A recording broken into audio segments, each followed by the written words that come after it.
Hello everybody, welcome to my channel. Today this is going to be my first video on YouTube and I would be trying to show you watercolor roses.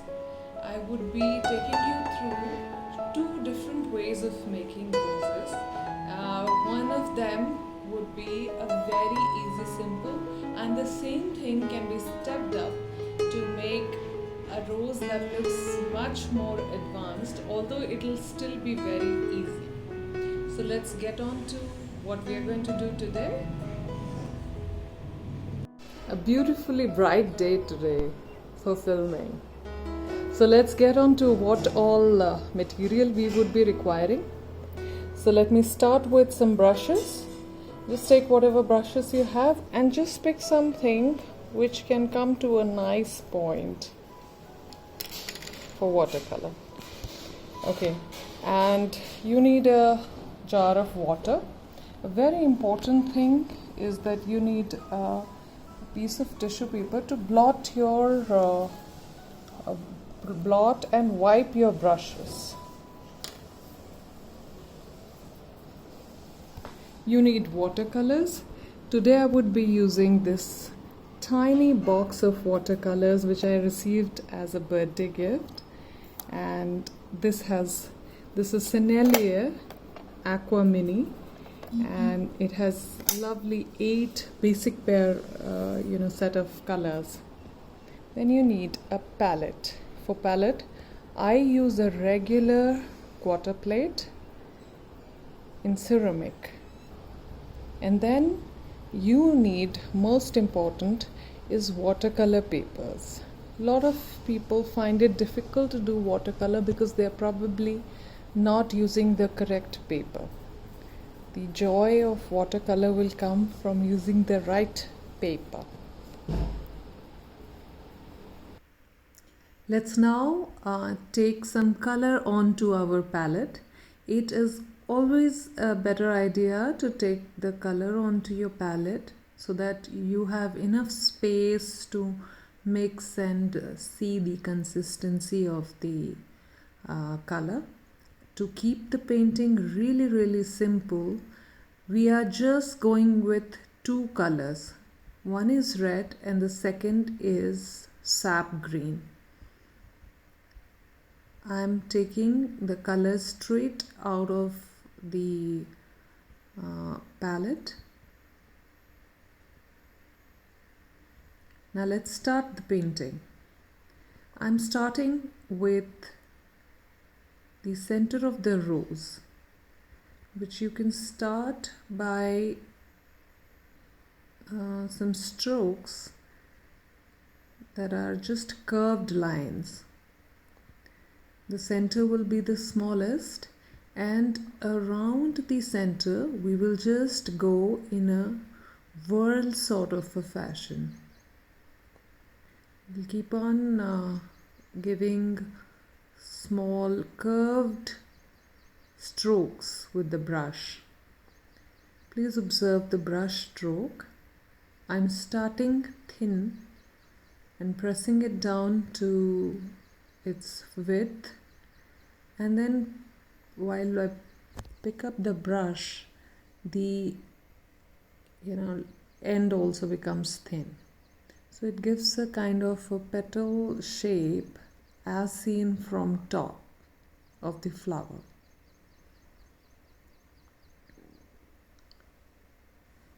Let's now do a second rose just next to it. Same way. This is our first rose, that is the first method, which is very easy way of doing a rose. In this I would be taking you through a very simple method of doing a rose. So just some curved strokes.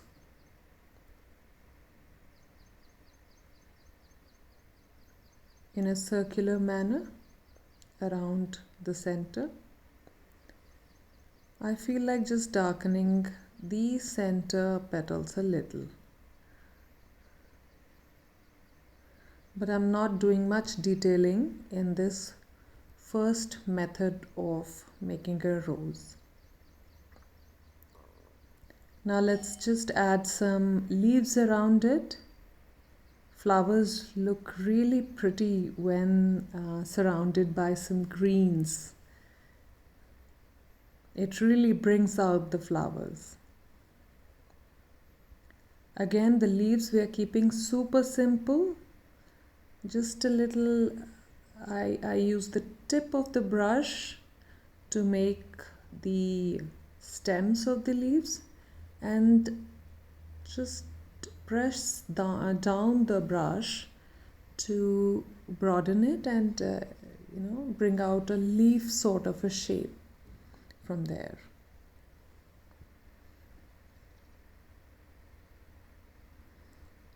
Just a few more leaves.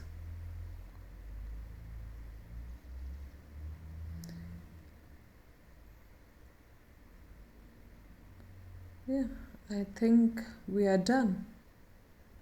So this is your easy roses.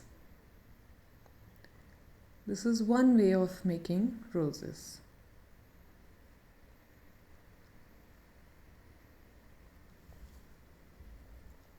Let's now go over to the second method. The second method is just a step up from the first method. We will start in the same manner we started. From the center, start making some curved lines. And now we'll add some water.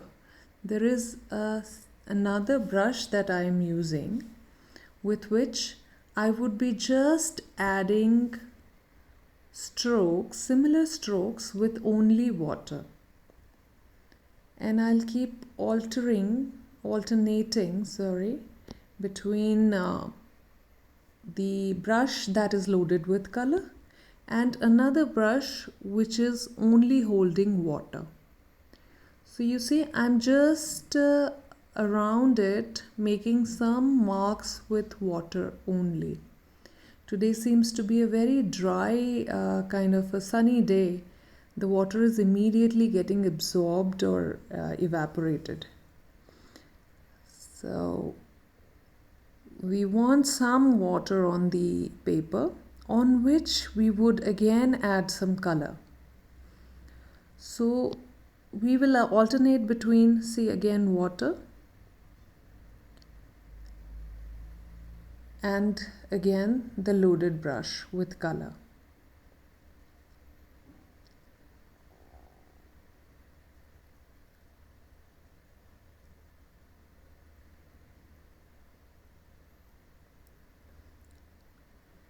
So what will happen is that the color and the water, these will intermingle and form kind of patterns on their own. This is what we are looking for. This will make the rose look very sort of delicate and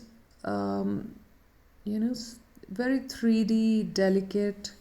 The water and colors have mingled and formed sort of watercolorish patterns.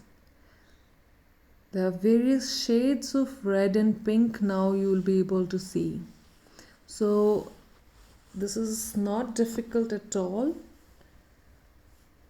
We just have to be careful not to smudge the entire flower.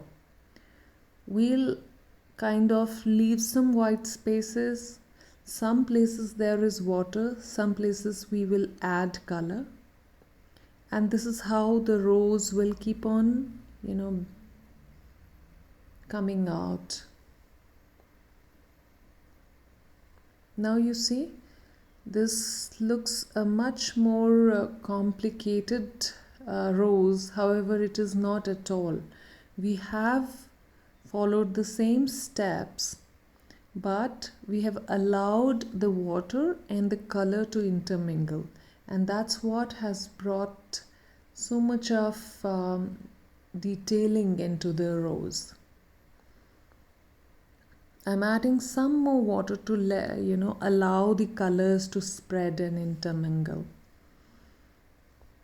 and then darkening the center a little more. We'll just drop in a little color in the center and a little dots and dashes around.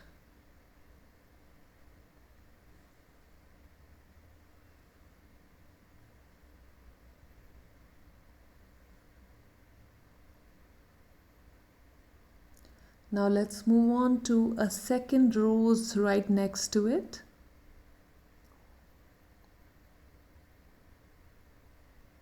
We are following the same method. We started with the center with some curved lines around it. Then let's follow it up with some water only in the brush. So this is another brush that I'm using, in which I'm carrying only water, which is just pulling the same color around. But the strokes, if you see, are the same.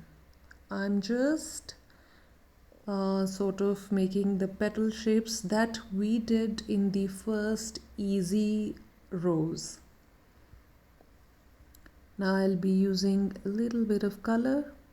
See how it is spreading into the water. And we'll allow it to spread, we will help it spread. But if you see, the strokes are not difficult, it is just some curved lines. That's what I am doing.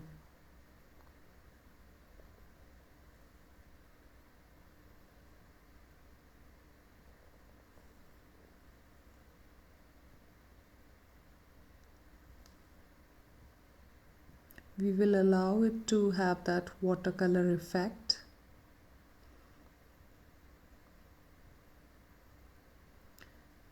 Let's just darken the centers.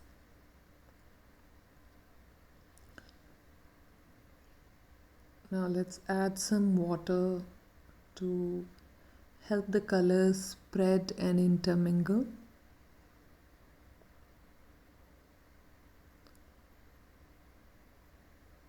And in the same way, some little color here and there in the center and all around.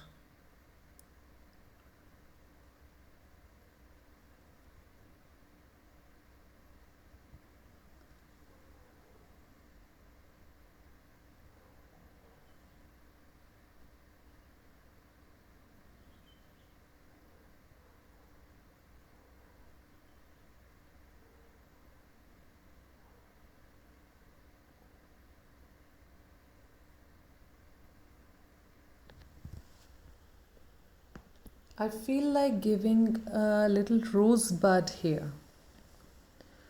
So just with a little dotted motion, I'm bringing out the shape of a rosebud from the side as it appears from the side.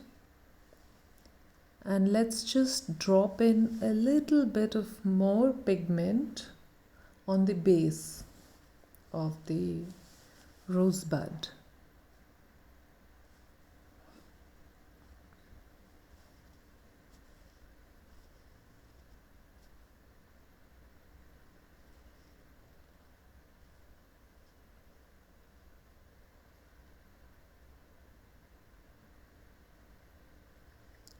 Now let's add some greens. I'm adding a sepal to the rosebud since it is tilted to an angle where we see it from this side. Some more leaves.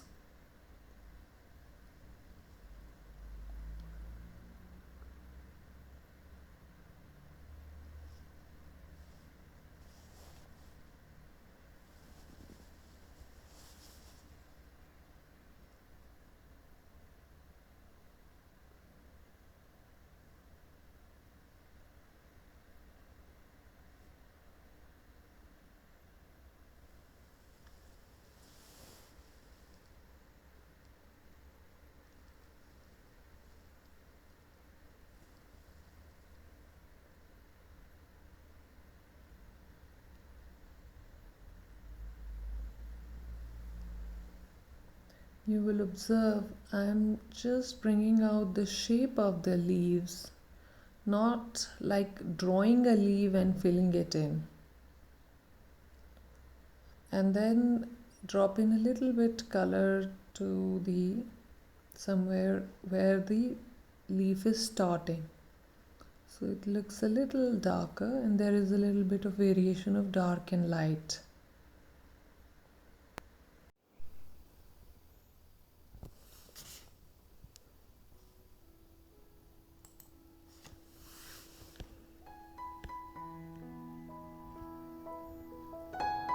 So with that, we have completed the second method of making a rose in watercolors, which looks much more detailed and advanced and much more abstractish. So thank you so much for watching the video. If you liked the video, please click the like button and also subscribe to my channel to see more such interesting videos and tutorials.